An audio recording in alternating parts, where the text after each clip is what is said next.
What's up? What's happening, folks? Welcome back to the channel, Sports, Life, and Politics TV. I'm Samuel Koppel, and I'm here for the news.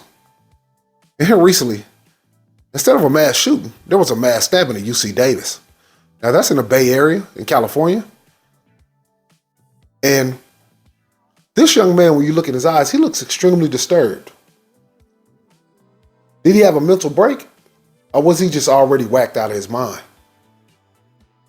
Me personally, I think he already was seeing psych doctors and on psych meds.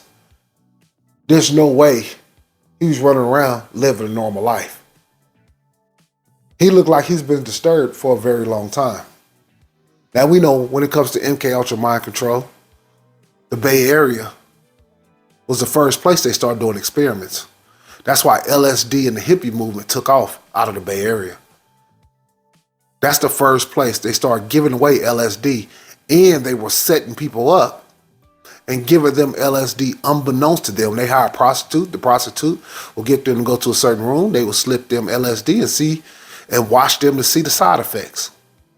Now, this young man, I'm not saying he's an MK Ultra mind control robot, but he looks like it. He fits the description.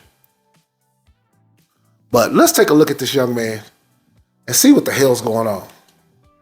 The court will now call the matter of the people of the state of California versus Carlos Dominguez. Carlos Dominguez making his first court appearance today. Is Carlos Dominguez your true name? Mr. Dominguez? No. The 21-year-old is accused of 3 separate stabbings, killing 2 and sending a third to the hospital. That second stabbing happening here at Sycamore Park, where a memorial grows for Kareem Abu Najm, with several people paying respects as that suspect is in court. Carlos Dominguez did willfully and unlawfully kill me. As you can see, you look at this young man's eyes. He's disturbed. And he didn't just get disturbed. He looked like he's been disturbed for a very long time. Now, that's an assumption on my part. But when you go around stabbing people, randomly, maybe not randomly, we don't know.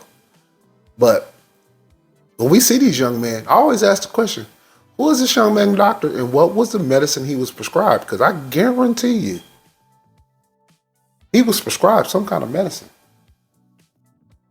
And I guarantee you it's some kind of psych meds. And what's in these psych meds and what are the doctors talking to these kids about?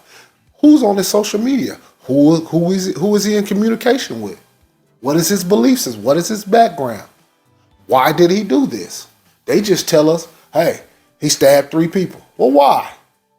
That's what we need to know to get to the bottom of some of this shit. Why did he stab 3 people? Most people say, well, because he was crazy. Yeah, that's a simplified answer, but there can be other reasons behind that. But we never get those damn reasons. Ever. Human being to wit DD with malice aforethought. He's now facing 2 murder charges and an attempted murder charge. Dominguez is represented by a public defender pleading not guilty to all counts. The only words Dominguez used during the arraignment were yes and yet in response to the judge's questions. Do you understand all that? Yes. Yeah.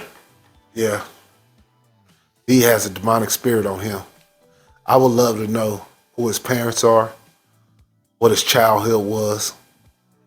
I guarantee there was a lot of abuse in his background. And most people might say, well, that's no excuse. It ain't no excuse, but it at least gives you some understanding of why some of these things are happening. I would love to know who is his parent, what is his parents' belief system, what has he been taught, what is he experienced? Because a lot of times, if it's a lot of ritualistic sexual abuse, like I said, there are kids.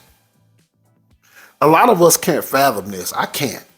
But I do think about it, since I've been covering the news. I couldn't imagine if I was sexually abused from the time I was 3 till I was 14 or 15. I couldn't even imagine what that would do to me psychologically. Hell, a lot of us have a hard time holding together psychologically, and ain't nothing happened to us like that. Just everyday life, we have a hard time holding all this shit together. Imagine that type of shit happening to you from the time you're a kid. Because there are so many people who are sexually abused, but we never think about the long-term ramifications of that on the mind. As you look into this young man's eyes, because something happened to him in his childhood, there's no doubt about it. And then that can lead to the psych meds and all the other shit. But really, you say, oh, he needs psychological meds. Well, really, he needed not to be abused 9 times out of 10. Because you know what they say, hurt people hurt people. Molesters molest. Molested molest. So, it's interesting. It's an interesting topic. But he most definitely had a hell of a childhood. Have you talked about that with Mr. Hutchinson, your counsel? Yes. Okay. And you're okay with it? Yes. And his demeanor calm, keeping the same straight face through the entire proceeding. He will remain in jail with no bond until his next court hearing. In Yolo County, Danica Hill, KCRA 3 News. Yeah, like I said, that's a disturbed young man on every level. And he probably had needed help a long time before this ever happened and never received the proper help. But you never know. You just never know who's standing next to you, behind you, or around you. We stand in a crazy upside down world where evil is good and good is evil, where a boy is a girl and a girl is a boy. But I appreciate you guys tuning in. This has been Sports Life and Politics TV. I'm Samuel Koppel. I'm here for the news.